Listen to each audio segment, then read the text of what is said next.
Good morning, Peterborough. My name is Jim Tubb, and it is time for your Sports Break, broadcasted through the facilities of Trent Radio on 92.7 C Triple FM here in Peterborough, Canada. This show can be streamed online, of course, at trentradio.ca, or you can follow what we're talking about on Twitter at SportsBreakTR. That is SportsBreakTR. Hit up the Twitter. The weather outside today is weird, I'll be honest. Yesterday it was cold, really cold, as you would know. And today it's not. But then tomorrow's going to be cold. They're talking tomorrow -3, which isn't cold, but like right now I'm just throwing stuff around in the studio right now, ladies and gentlemen. Right now it's about 4 degrees. All the snow we had's melted into ice. It's like a slip and slide outside. I don't know. It's not the nicest to walk around, I'll be completely honest. But it looks like it's going to be like that all day. And then, of course, cool off for tomorrow. It's not the best possible day you could have around. Not the top choice for me. Top choice for me is probably like a -30 day. Nice and cold. Wind chilled. Kick her up to -50. I know probably by then you have frostbite. I don't care. I just want a lot of snow, not the cold. But it might not be that day. But it is a beautiful day to talk about sports, ladies and gentlemen. And it's been a long time, too long, since we've been in here talking about sports, and I kind of miss it. And I hope you do too. I'm sure many people have the airwaves on 92.7 Tuesday mornings during the Christmas break. It was not sports, and I honestly don't know how you lived your life without listening to sports at least like 2 or 3 times a week, or once every hour. I don't know. But we're back, baby. Sorry if you don't like sport. Here we are. And the favorite part about... I hope everyone had a good Christmas. I don't know why I skipped over that. Christmas, of course. No school. So I really enjoyed that part, as many people did. Nice little break. Those of you that had to work, real sorry you had to work. That would be tough. But hey, you're not accumulating student debt. So you're working. So there's that. Always keep that in your head. But of course, Christmas break was great. Worked a little bit. Everyone always does. Just enjoyed the time off. Enjoyed time with family. Got to drink some eggnog. Play Scrabble. Played Scrabble a lot. I don't know if anyone here is a fan of Scrabble. It's all right. Just enjoyed family, Also, the best part of the Christmas break is generally the World Juniors Tournament, which this year was hosted in Canada, in Vancouver. And every year I kind of look forward to it because you get to watch Canada, and you only, really, other than this, you only get to watch Canada. High-end level Canada, I should say, at the Olympics. There is the World Hockey Championship at the end of every NHL season, or towards in the middle of the playoffs. It's not the greatest hockey, I'll be honest. It's still good hockey. It's better than I'll ever play. But it's not the Olympics, and it's not the World Juniors. And being in Canada, and just in general, Canada usually dominates or does really well in the World Juniors. And if you've watched the World Juniors this year, you've known Canada did. Actually, the final this year was Finland and USA. Thankfully, Finland won. And I know that's kind of like, what, Finland put out Canada? How can you cheer for Finland? Well, because I can cheer against the States. And I will always cheer against the United States of America. Why? They're right next door, was one of them. That's a huge part of any sports rivalry. You look at the Yankees, New York Mets, right across town. The Subway Series, Toronto, Ottawa, Pittsburgh, and Philly. Just nobody likes the team beside you. It's like a younger sibling, except they're older, but we're better at hockey. Well, I shouldn't say we're better at hockey if we didn't make it to the finals. I will always cheer against the United States. It helps that Canada has had a pretty good track record against the United States. Of course, 2 years ago now, not including this year, USA won over Canada. Canada won last year, and then this year. This year, the huge story was, of course, Jack Hughes, who is, of course, projected to be picked first overall this NHL draft, probably to Colorado, the way it's looking, with Ottawa at the bottom of the standings.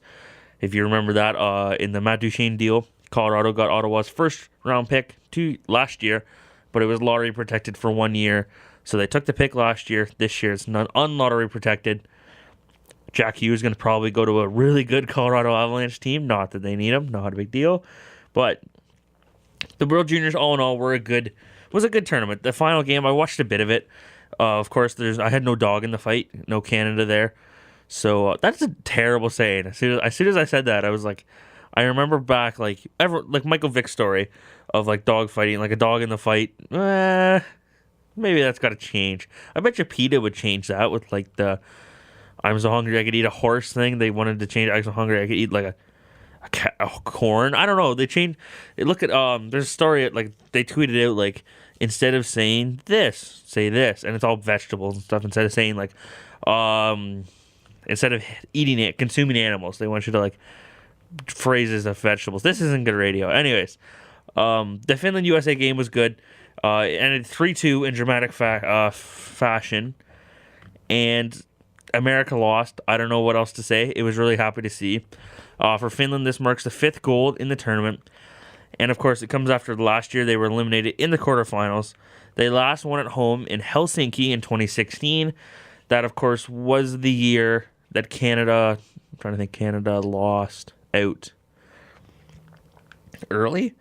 I think Canada played for the bronze that year and won. I'm not entirely certain on that one. But that 2016 Finland team is pretty good. They got Sebastian Aho, Kasperi Kapanen, Patrick Laine, Elias Pettersson, and the list goes on mostly because I can't remember it. But the Americans did start the game behind 2 goals. They clawed back to tie it up. And then I'm going to butcher his name. Capo Caco scored the game-winning goal in the last minute and a half of the game to seal it for the Finns and bring them to World Junior glory, which is great for them because it's Finland. If you've ever met someone that hates on Finland, they're just a very negative person. Because I don't know how you can hate on Finland. They're so neutral, right? Like that's just a thing, I think, with Finland. Yeah, Finland, Sweden, Switzerland, they're all very neutral places. And you can't really have any problem with them. Or I can't, at least. I don't know. Now, in the bronze medal game where Canada didn't even go, it was Switzerland and Russia. Of course, Switzerland kind of was the underdog through the tournament that everyone was like, maybe they could win. They got a coach who everyone likes to quote and get camera of. Because last year he's quoted as saying, like, going into playing against Canada, like, yeah, we know Canada. They're better than us. They're going to beat us. And, yeah, they're just a way better hockey team. They can shoot better. They can skate better. Like, all this stuff. Really, as a player, I couldn't imagine a coach going, yeah, we're going into this game. Other team, completely way better. I mean, I've had it. But they don't say it like that. They usually go, listen, we know we're the underdog. Let's play like it. Instead of, other team, completely better. I don't even know why we're playing this team. It was a bold strategy. Of course, they ended up losing that game. But it got them to the bronze medal game. This year, they're in the bronze against Russia. And when Russia lost against the United States on the Saturday night, this was Sunday they played in the bronze, sorry. On the Saturday night, their captain for the team was kind of shown as, he was emotional, as I would imagine. Because these kids are 17, 18, and we're going to get into more into that about like their age, showing emotion and all that, and how people have criticized them. And I've seen it firsthand of like people older than me criticizing these teenagers for like breaking up and crying over a game. But to them, it's their life, man. Or, man, I sound like a hippie. To them, this is probably the biggest game they might ever play in their career. And sure, they're going to get emotional. I'm sure if you worked one job for your life and then lost it, you would get pretty emotional. Or if you had a hobby you did for your whole life and you could no longer do it, or you failed in it completely, you would be pretty emotional. And just, it's a showing of pure emotion, and I don't know how else to say that. Russia, of course, did win the bronze medal game against Switzerland. Now, if I knew the score, that'd be amazing. I don't know the score, I'm afraid. Great radio. It's forwarded to... It was a good game. I watched part of it. It was a 5-2 win, for Russia against Switzerland to win the bronze medal. Switzerland coach, of course, had some great comments after the game. I don't really like the charades from him. I don't think the coach should be the main attraction of the team. Of course, maybe that's what Herb Brooks' kind of style was with his team in the 1978 Olympics there, with the Miracle on Ice was he became the main focus of all the reporters, so they wouldn't focus on his players, and it worked for them, I guess. Another, it was kind of cool. If I say Kazakhstan, you don't really think of hockey at all, do you? No, I didn't. I saw they were in the tournament. I was like, ooh, they're not going to do well, and they didn't. They did all right. They're Kazakhstan. Kazakhstan and Denmark played each other for relegation at the World Juniors, which, to kind of describe it, means you have to win to stay in. It's a thing that if you lose, you can get sent out of the World Juniors. It's a huge thing in soccer, I believe, over in Europe. Haven't really noticed it here, or it's not really in any sports here. It would be interesting if like the worst two teams in the league skipped a season. Now, no owner would ever approve that because that's missing a season of money, revenue. Like, you would never have a team skip a season just because that's what the rules said. It just would never happen. No players would want to do it. You'd be missing a year. I don't know how contracts would work, but it's definitely an interesting idea. I don't know how it works over in soccer. Of course, they go to a different league. So does that mean in the NHL you'd go down to the AHL? Like, it just wouldn't work here in North America. But Kazakhstan won over Denmark on Friday. Pushed Denmark out of the tournament for next year. They'll no longer be in. And I'll get the grouping up here before we get into Canada more, because we will talk about Canada. I really want to. Of course, like I said, Kazakhstan pushed Denmark out last year. The grouping is it's all fair based on how you fared this year. So Group A will consist of Finland, Switzerland, Sweden, Slovakia, and Kazakhstan. If you're Sweden and Finland there, you've got a pretty good route to the finals. Of course, Switzerland, you can't overlook them. They did all right this year. They made it to the bronze medal, so you never know. It's Canada's grouping that's a little scary. Canada is grouped with host of the Czech Republic. They're hosting the World Juniors next year, as well as Germany in the tournament. As well as Germany in Group B. It'll be held in Ostrava. I've got like specs on my screen, so I got to make sure I pronounce this right. Ostrava in Trinec. But it's Canada, Czech Republic, Germany. Oh yeah, and the United States and Russia. So that means in the preliminary rounds, there's a good chance we're gonna get that Canada-USA boxing New Year's Eve match that we've all missed the past couple years. And then they get to play Russia, and then Czech Republic or Germany. Now the Czechs have something to prove because it's their home ground, and any team that hosts the World Juniors is gonna be pretty fired up, and they're gonna want to win. And as Canada, I don't know if you want to play them as much. You want to go, we'll maybe wait. We'll let someone else play them. But it's interesting. That's next year's World Junior. That's at least 300 days away. But for some players, for Canada, those 300 days couldn't come soon enough, especially after the early exit from the World Juniors that they had, losing to Finland when they did in the quarterfinals there.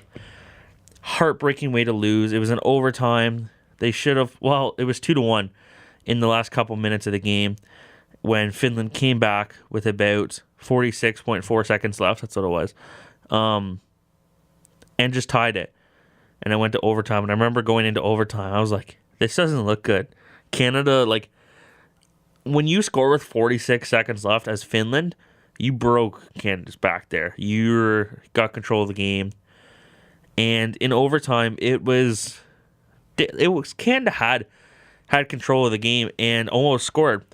They were down in Finland's end when Noah Dobson got a pass for a one-timer, but his stick exploded. Of course, some of you may have heard this story, but facing a wide-open net, he would have made it. It'll haunt him for years, I'm sure, which is unfair to him, but it's just, that's part of hockey. And then the puck went the other way, leading to an on-man rush where Toni Uutinen then finished off Canada. Get it? Finland finished off Canada. Haha. It was Uutinen's first goal of the season at any level. Seriously, it was his first goal of this hockey season. And it was over. Heartbreak in Van City. And for any Canadian, I remember watching it. turned off the TV, went upstairs, and I went upstairs to my parents, and I was like, well, I don't have to make plans for the gold medal game now because, yep, Canada was done. And for the games to be in Vancouver and Canada be out was a little worse because you worry, well, maybe people won't care anymore, won't tune in, won't attend, which wasn't the case. Excuse me about that. It was still well attended, still well watched. Of course, Canadians went to the Russian games, U.S. games, and booed them because for Canadians, they don't like Russia or USA, especially when they're not playing against Canada. But all in all, tough for Canada. You can't win it every year. Canada will always be known as the place hockey started and the place that has done hockey the best. And of course, some people say they want to grow the game, but do they actually want to grow the game, or do they just want Canada to win every year? Because I'll be honest, I don't really give a crap about where the game goes. If there's an NHL team in Europe, I don't care. I'm happy with the way the NHL is. Of course, you got teams like Carolina, Arizona, whatever. I don't need a hockey team in China. I don't need a hockey team in Europe. I think it's a North American sport for a reason, almost. I don't know. I'm not trying to say, no, Europeans shouldn't play hockey or anything, or there shouldn't be a hockey team there. I just don't think the NHL needs one because the players can still come to Canada and play, or the United States. And I think it's still the best hockey. This is the best hockey we've ever had. And I want the best hockey players to come from Canada. Now, maybe that's me being biased here and saying, well, if more Europeans play, there's a better chance that there will be better Europeans. There is. You look at Patrick Laine, Elias Peterson, I think Brock Besser, yeah, Sebastian Aho, that great 2016 Finland team. Great Rasmus Dahlin. I'm just going through Pierre-Luc Dubois. Pierre-Luc Dubois might be Canadian, actually. Whatever. All these good players that aren't from Canada.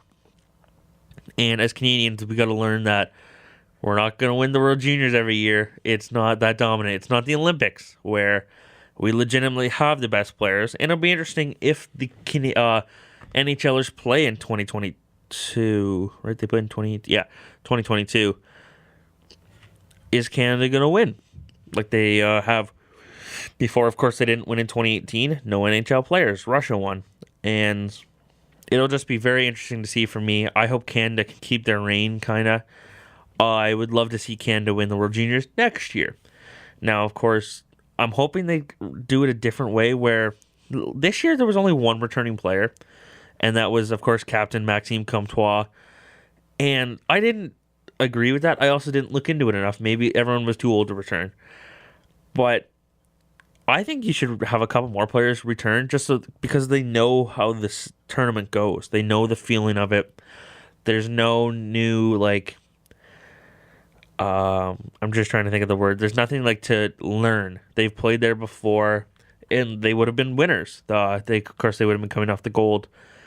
But people that have experienced either this heartbreak or this amazing moment of winning gold there and can teach the newer guys, the younger guys, because they are young. They're 17, 18, 19, or 16-year-olds. There's young kids playing in the World Juniors. And you need that, I don't want to say veteran presence because that's such an overrated word, but you need those older guys to help you there, help you through the tournament, tell you what to do, how to prepare, how to deal with the media, deal with, apparently, the social media that they have to deal with now, because that's the way the world's going, and that's the way hockey fans are going. And I've kind of danced around it. We'll get right into it now. After Canada lost, of course, and after Maxime Comtois was called out on social media for diving and embellishment against the Russians, it wasn't a great play from your captain. You hate to see it. But after they lost, people kind of exploded on social media. And for me, I thought it was completely unjustified because these are kids. And I know some people will say, oh, they got to deal with criticism. This isn't criticism, what people are doing online. And they're pointing at players, not the team. Because it is a team sport. And I know that we like to individualize players on certain teams. Like the Toronto Maple Leafs, it's Austin Matthews' team, or it's Tavares' team. Or the Penguins, it's Sidney Crosby. Connor McDavid's a huge one. We like to individualize players and cheer for one player instead of the whole team. But when you play for a national team, it's the country, or you're cheering for the country or the players. Excuse me, sorry, I'm dealing with something right now with a cold. Great radio, me blowing. But I just think it was blown way out of proportion how people attacked him, saying that he just doesn't deserve to play hockey, or he's a diver, and they're calling him a soccer player and stuff, which is not an insult. I know I've used it before because soccer players are kind of, I almost said known for diving, but they're not. It's a thing that happens in soccer sometimes where somebody lightly gets hit in the mouth and they maybe act like they got hit a little harder than they actually did. But sure, Maxime Comtois dived a little bit there, embellished is a better word, there in the Russian game. But it carried over into his other games. And then against Finland, he was chosen to take the penalty shot. Because in IIHF, the coach can choose who takes penalty shots, which is very interesting. I mean, it was good for Canada because it would have been Evan Bouchard, who, of course, is a defenseman. And I've never really met a defenseman that's great on breakaways. I mean, Morgan Riley could probably do a good job. Guys like Charlie McAvoy, stuff like that. But Bouchard's known for a slap shot, and I don't know if you really want to do a slap shot on a penalty shot. Anyways, Tim Hunter, I think it's Tim Hunter, the coach of Team Canada, I don't want to screw up his name, chose Maxime Comtois to take the shot.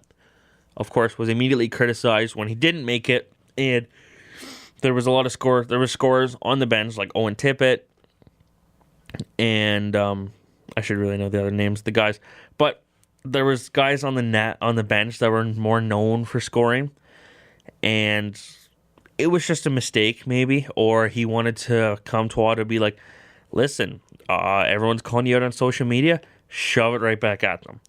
This is your chance to do that. And of course he didn't score.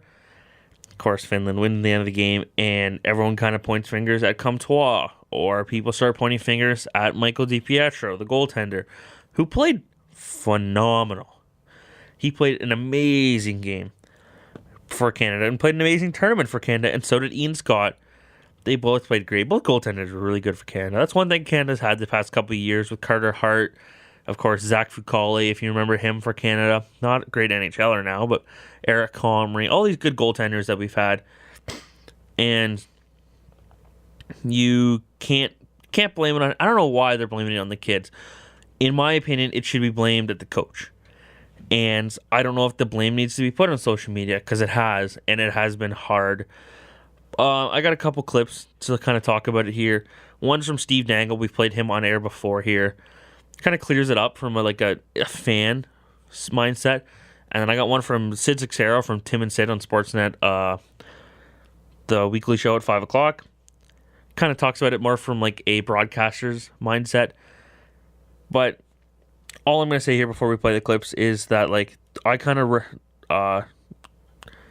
feel the same way that both these guys do, in saying that they both just touch on that this is a kids tournament, and the fact that people have blown it way out of proportion kind of not disgusts me, but I get a bad taste in my mouth, and I'm like, what are you doing? And I'll talk about we'll play the clips here. I've been rambling on for a while here. We'll play the clips here. Canada didn't get the breaks and they got beaten by a good team. It happens, but I couldn't tell based on what I saw online. And people did to Maxime Comtois, the Canadian captain who had the penalty shot in overtime, people did to him what they did to Jake Gardiner after Game 7 against Boston. Guy doesn't even post anything, and people go to his Instagram. They just want to get to him somehow and leave messages telling him all kinds of horrible things. Now, I saw Sid Sixero go off about this on Tim and Sid, and I thought it was good, but I want to next level it a bit. Man, whatever, they're gonna be rich, they should be able to handle criticism. Yeah, that's great criticism coming from some guy who got a C- on the last class presentation he had. Like you have any idea what it's like to be in Comtois skates, to deal with that kind of pressure. Let me ask you something, if you were thrust into that situation in front of the entire country, in front of the entire world, would you wear your jock under or above your diaper? The obvious answer is above, but I'm not sure you're that smart. And by the way, I'm not talking to you unless you're one of the people who posted one of those. Canada didn't get the breaks and they got beaten by a good team. I thought the clip was longer. Sorry. Steve makes a very good, just makes points that, all these people criticizing Comtois and Michael DiPietro don't know what they're going through, don't know what it is to play in that type of situation, and I don't think they'll ever know. And Sid's rant here, it goes on for about a minute and a half. I'll play it all. It kind of matters. Is he talks about how Michael DiPietro and all these guys posted apologies online, kind of saying, "Hey, I'm really sorry. We played our best. We played our best to represent Canada. We will always play our best to represent Canada." And yeah, we just tried, and that they're kind of asking for forgiveness almost for losing. And Sid and I both agree as well that they shouldn't have to apologize for this. They played their hardest. It showed, I think, to me at least. And that's that. You don't see NHL players apologizing, really, for losing, like in the Stanley Cup final. They just say, we could have played better, and the fans deserved us to play better. And yeah, it's just I thought it was kind of tacky that people were not expecting, but wanting an apology from teenagers for the games they played. Like, if you go to your local arena and you watch some kids play and they lose, are you going to scream at them? No. I know they're not representing Canada, but they're still representing a logo. So what's the difference there between I'll go for my local Mitchell Meteors. What's the difference between if the Mitchell Meteors or even the Mitchell Hawks lose? This is junior C and below hockey. Are you going to scream at them? What are you doing? You didn't win? You didn't win and criticize them on social media? No, you're just going to move on. Sure, you'll be disappointed. You'll be pissed. You're just going to live. Because it's, I don't want to say it's just a game. Because it's not to me, and it's not to a lot of people. But, they're just teenagers. And we'll go with what Tim Sid said. I don't know where Tim is on Tim and Sid, I'll be honest. But here's Sid Sixero. When the clip loads, here we go. Apologizing to the country for losing an under-20 tournament. Thus is the pressure we put on this. Thus is the stress level we put on this. Does that not seem insane to you? We let the country down. Colluding with a foreign government is letting the country down. Not paying your taxes is letting the country down. Throwing a Super Bowl party and ordering from 3-for-1 pizza is letting the country down. Wait, you can't. That is not letting the country down. That's you played your ass off and it happened. Dude, let me tell you something. Now, one of those kids had to apologize for anything. Agreed. Not a thing. And I know it's an easy stance alert, to quote McAuliffe, but that's nuts that we take teenagers, first off, bring them to camp, wake them up at 5 a.m., say you're going home, and you're going to talk to the media before you go. That's the first insane part of this. Then they lose, they bust their ass, and they lose because the coaching staff goes, "Arr." So then after the game, we give them 3 awards they don't want. So bring them back in front of the cameras again. Why not, Hockey Canada? Bring them back in front of the cameras one more time for the money. Not for the good of the game, nothing, for the money. That's all that's there for, and it's ridiculous. It is absolutely ridiculous. DiPietro's got to stand on his head, have breaks go against him like that, get some silver chalice from God knows who, and then apologize to the country? What the hell are we doing here, man? They're teenagers. This is idiotic. I think great quote by Sid. He's very passionate, man. Why? Why are we caring so much? And which is a kind of a backwards question, why do we care so much about hockey? Well, we do. Why are we putting it on these teenagers? They're just playing a tournament. It's no different from Silver Stick, in my opinion. Sure, it's a bigger stage. It's a bigger right. You get to wear a maple leaf on your jersey as opposed to a local team's jersey. But still, they're kids, man. And I know teenagers aren't kids. But for me, looking back at people, my age and younger, I couldn't imagine playing in that tournament. I couldn't imagine if somebody older than me said, "Why are these kids crying?" It's just a game. I know I've been saying it's just a game, but to get mad at them for crying and showing emotion and being a little, sure, they don't make the best decision if they're upset. Of course, last year Louis Arvidsson throwing his medal into the stands. This year the Russian captain threw his helmet on the ground, grabbed the watch, didn't take the photo.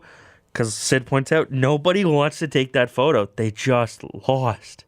They don't want to even play that photo. And the best part about this is Maxime Comtois, not the best part, but like Maxime Comtois played the World Juniors with a separated shoulder. He did his best on a separated shoulder, but that's not the story. The story is he flopped and Canada lost, and that's all that people care about. That's all people are going to care about. He received treatment for it after the 5-1 win over the Czech Republic. It's unclear when he was hurt, but he played the whole tournament for the last couple games hurt, and still got barraged on the internet. Patrice Bergeron plays Stanley Cup playoffs and finals, injured, and he's a hero because they didn't even win that year, but he's a hero because he played with a separated shoulder, punctured lung, broken rib, all of this stuff. But is it because he's a kid? It's easier for people to bully and he's not in the NHL? I don't know. I can tell I'm just rambling and this isn't great to hear, but like, it's bothered me ever since the Canada's been eliminated and since the tournament's been over, that people take this stuff so seriously that they're willing to barrage people online, freak out at people online, and blame them. Blame kids because they lost. It happens. It happens. And that's all you got to remember is it's no longer the days where one team can dominate. And were we lucky that Canada was dominating for so long? Yes. We're still extremely lucky that Canada is and probably will be, I don't want to say forever, but for a very long time, a powerhouse in international hockey because we created it. And this is our sport, and we're going to be one of the best at it, and it's going to stay that way. We just can't win every year. And I think we got to realize that very quickly before idiotic and stupid stuff like this keeps happening. And that's it. I'm just going to leave it at that. I'm going to get radioed there by that quote, but whatever. We'll go to the NHL here now, which the past couple weeks has been amazing. Of course, hockey now is better than it ever has been. And the NHL, a lot of stuff has changed since we were last on air here. I'm literally going through the standings right now. Nashville, Winnipeg, Colorado are top in the Central. Calgary, Vegas, who started the year atrocious, is second in the Pacific Division. Calgary is first in the Pacific, and San Jose has actually started playing better. Erik Karlsson is back to Erik Karlsson. It's great to see. He started the year terrible, couldn't score. Of course, I talked about it on air before Christmas break here, the last show. Went to Erik Karlsson's first game back in Ottawa, and at that time, he wasn't playing good. Now, great. He broke a Sharks record for most points in 13 games, or I think it was for having points in 13 straight games. And then Dallas, after the whole Jim Light situation, where he basically called out Jamie Benn and Tyler Seguin, called them horse crap, for to censor that horse crap, and like saying they're not worth their money, this and that, whatever. That whole situation, I'm not even going to talk about it today. Don't have enough time.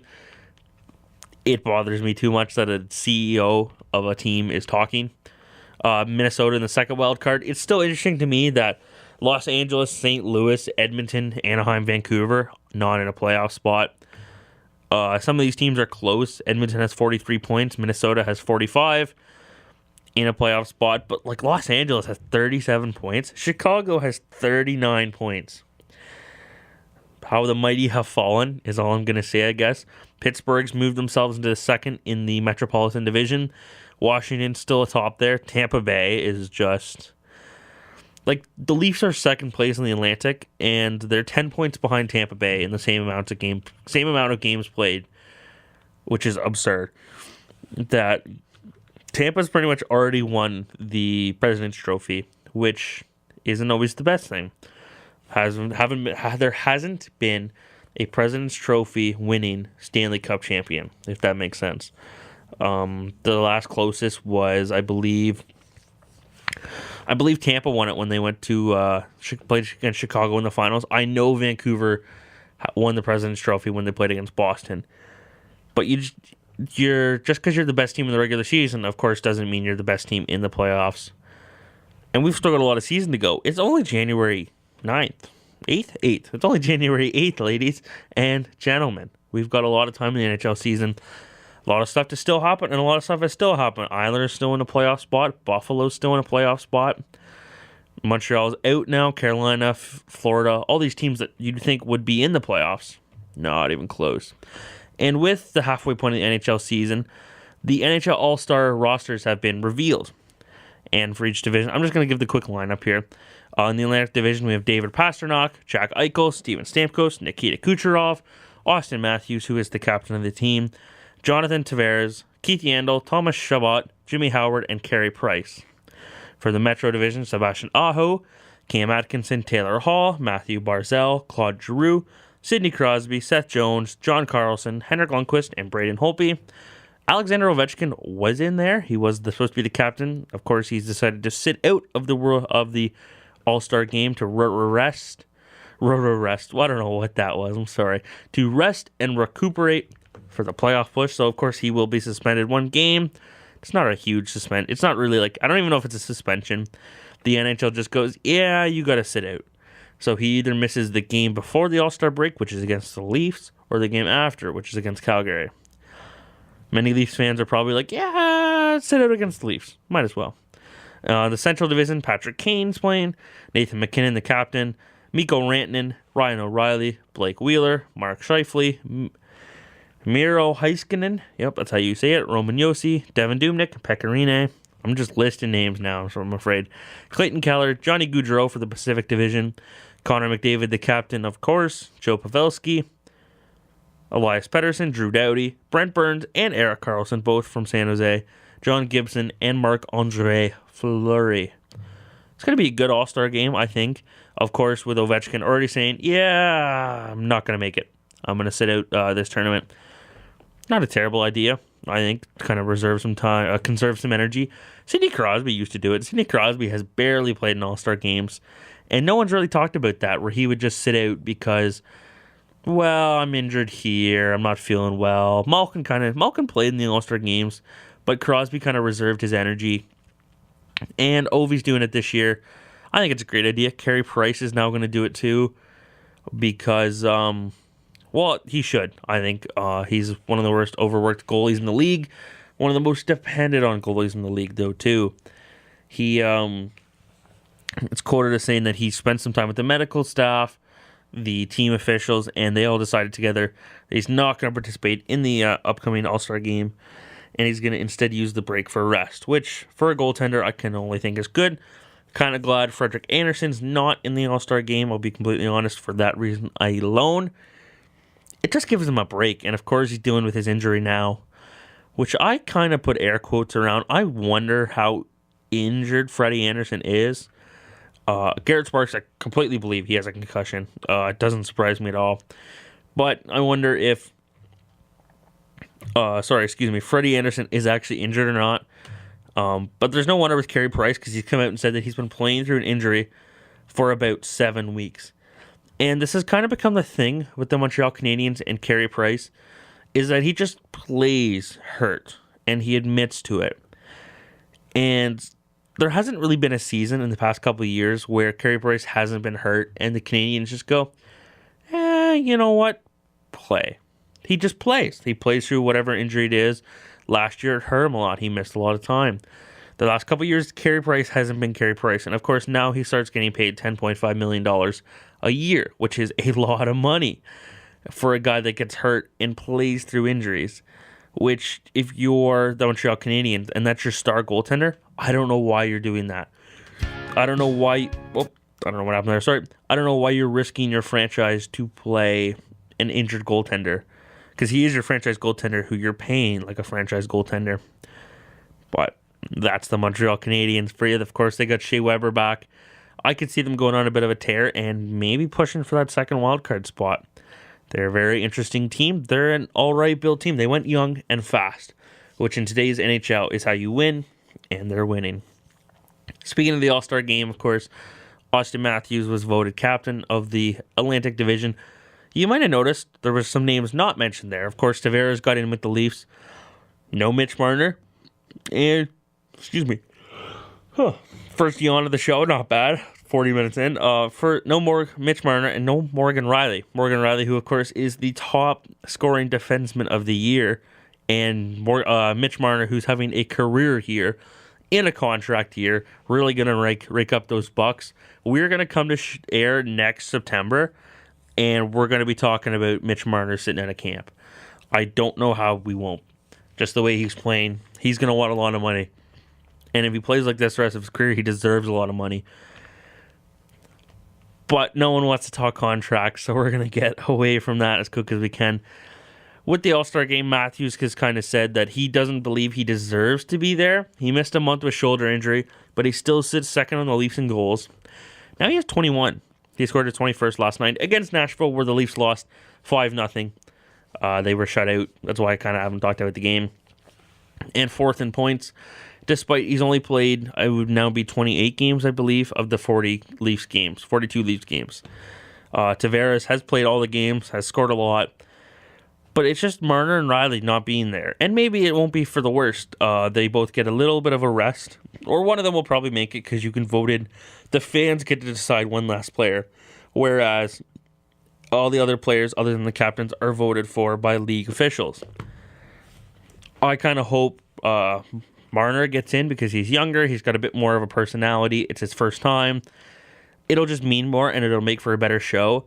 Whereas I think both of them deserve to be in, and they're not gonna.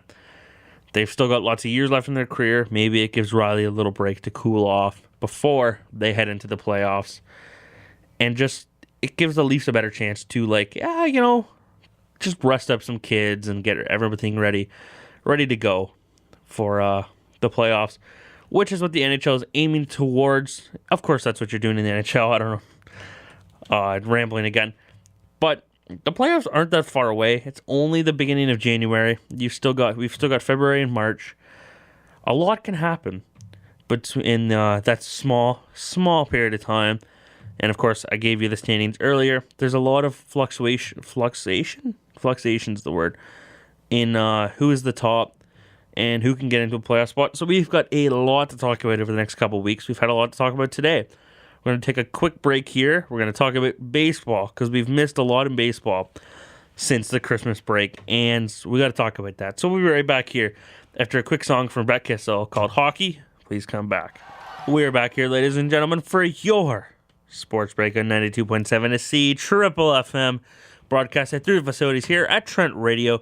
And still, it might be icy and it might be kind of warm out and gross. It's still the beautiful Peterborough, Canada. The weather outside is still 4 degrees. A little windy, nothing too crazy. A little breezy, I should say. I found it walking this morning. I almost got blew away by all the wind walking on the ice. Do you know what's blown me away so far?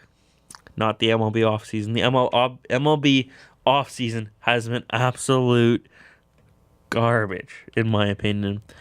I have not enjoyed it at all so far. It's all been hyped up about Bryce Harper this, Manny Machado, where are they going? Who's getting traded for who? And it just hasn't lived up to what it could, I find. It's not my favorite. The past couple of years haven't been, which is kind of good because teams are realizing that, hey, you know what? Maybe we shouldn't give these guys like 40 or 30, like $30 million a year because they might not be worth it someday. Ooh, which is kind of a spicy meatball to take. But there have been some deals that have been kind of big. Of course, the Arizona Cardinals, or not the Arizona Cardinals, that's football. But before we get into that, no Leafs game tonight. Of course, no MLB Blue Jays game tonight. The Toronto Raptors will play tonight, game 43 of 82 against the Atlanta Hawks tonight, 7:30. You can catch that on TSN. Should be a good game. Of course, the Raptors are rolling this season. Haven't really talked about them enough, I'll be honest, on this show. Maybe next week we'll start again talking about the Raptors, but they played them tonight. But right now, Andrew Miller is with the St. Louis Cardinals. That's what I meant to say earlier. On a 2-year deal. Of course, he is one of the best, I would say best bullpen guys in the league. He doesn't really care to be called a closer. He hasn't been used as a closer. If you watch the playoffs the last couple of years, Cleveland kind of uses him whenever they want. He's got an amazing slider. He's got pretty good stamina. He can go 2, 3, 4 innings. Of course, the Cardinals are loading up this offseason, adding a huge bat in Paul Goldschmidt to that amazing lineup that is flanked by Yadier Molina, Matt Carpenter, Marcelo Zuna, Jose Martinez. I'm just going at Jedgar Urco, Paul Young, all of these guys. That's a pretty good St. Louis Cardinals team.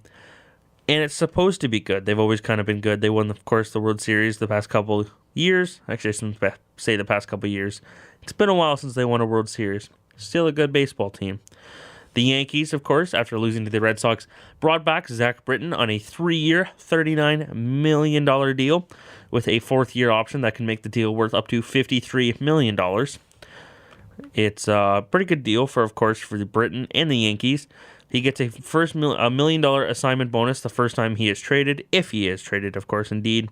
He gets $13 million each of the next 3 seasons, and then a $14 million option for 2022, and they have to decide on it after the 2020 season. Of course, he can opt out whenever he wants. He'll set up as a setup man, of course, for that amazing bullpen in Aroldis Chapman, along with Dellin Betances, Chad Green, and Jonathan Holder. The Yankees did lose David Robertson, who agreed to a 2-year, $23 million contract with the Philadelphia Phillies, another team trying to bolster up before the season starts. And if you remember before the break, we were kind of talking about the New York Mets. That was a terrible New York accent. And how they added Robinson Cano and Edwin Diaz, 2 players that are kind of iffy right now. Well, they've made another trade. They've acquired outfielder Keon Broxton from Milwaukee Brewers for reliever Bobby Wall and minor leaguers Adam Hill and Felix Valerio. Broxton had 4 home runs, 11 RBIs, and a 179 batting average in 51 games for Milwaukee last season.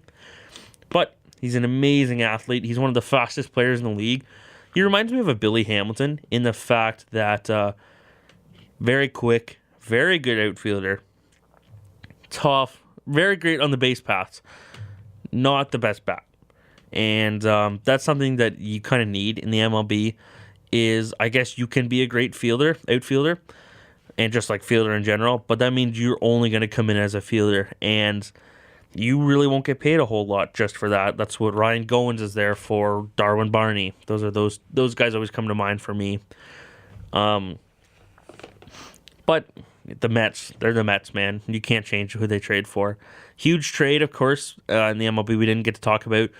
The Los Angeles Dodgers traded Matt Kemp, Yasiel Puig, Alex Wood, Kyle Farmer, and cash to the Reds for a package including Homer Bailey, a starting pitcher who they released, and prospects Jeter Downs and Josiah Gray. For the Dodgers, you're trading away a couple of faces of your franchise, I'd say, in Yasiel Puig and Alex Wood. Guys that have been huge for them in the playoffs the past couple of years, have meant a lot to them overall, all in all, and they're just gone. And, of course, Alex Wood's a nice young pitcher. He's got a weird, funky delivery, but that's part of what makes him better. For me, the trade doesn't make sense, but it all leads to this. The Dodgers are trying to be in on Bryce Harper, who is still a free agent, and I think it's going to be free agent he can't be a free agent for more than a month. Somebody's got to sign him just so he's not talked about anymore. I'm just tired of it. Of course, you have Manny Machado. I'm just going through the list here of top free agents still left. AJ Pollock from the Arizona Diamondbacks. Yasmani Grandal, who played for the Dodgers last year. Marwin Gonzalez, who played for the Astros. DJ LeMahieu, a second baseman for the Rockies. Jed Lowry, also a second baseman for the Oakland Athletics. Mike Moustakas played for the Royals, won a World Series with the Royals, played for the Brewers last year. Brian Dozier, who was originally from the Twins, played for the Dodgers. And Nick Markakis from the Braves. A lot of good players still left over, and you kind of hate to see that these guys are still left. Of course, remember last year, a lot of free agents didn't sign till late. JD Martinez didn't sign till spring training, which is only 40 odd days away. I'll get the number next show. We'll start counting down to pitchers and catchers reporting. Best time of year, of course, for me is spring training. One thing Blue Jays fans can look forward to. We'll talk about the Blue Jays more next show. Didn't really get a chance to today. We're running low on time here. Troy Tulowitzki was released from the Toronto Blue Jays, and for me, I found out right after an exam. I was like, whoa! I did all right in the exam, in case you're wondering. Mom, if you're listening, I did pretty good on the exam. Troy Tulowitzki was released from the Toronto Blue Jays, which means they still have to pay him a lot of money. Like, I think it's $30 million over the next 2 years, or $50. It's a lot of money. but he's no longer a Blue Jay. And a lot of people think, well, good, I hated Troy Tulowitzki. Troy Tulowitzki made the Blue Jays what they are, helped them in the playoffs, got them where they were, was the only, well, I think, a huge reason as to why they made the playoffs in 2015. I know they had David Price, and they had Josh Donaldson, Jose Bautista, Edwin Encarnacion, but it's Troy Tulowitzki. He solidified shortstop. They never would have made the playoffs with Jose Reyes. We'll talk about this more next show. I know it's kind of out of date by then, but I want to talk about it because it needs more air than this. But that is all the time we have today for your Sports Break broadcasted on 92.7 C Triple FM through the facilities here at Trent Radio in the beautiful Peterborough, Canada. If you've missed previous shows, you can catch up on Twitter at SportsBreakTR or on YouTube at SportsBreak. You'll find it. It's got the same logo that we do on Twitter. We will be back next Tuesday, of course, at 9 a.m. for another show where we'll talk about the NHL season, the Leafs, the MLB offseason, and we'll focus on the Toronto Blue Jays. And Troy Tulowitzki with the Yankees? We'll talk about that. Remember, ladies and gentlemen, to check both your smoke and carbon monoxide alarms. It's a problem. Make sure you have them. Make sure they're working. Make sure the batteries are still fresh. Have a great day, ladies and gentlemen.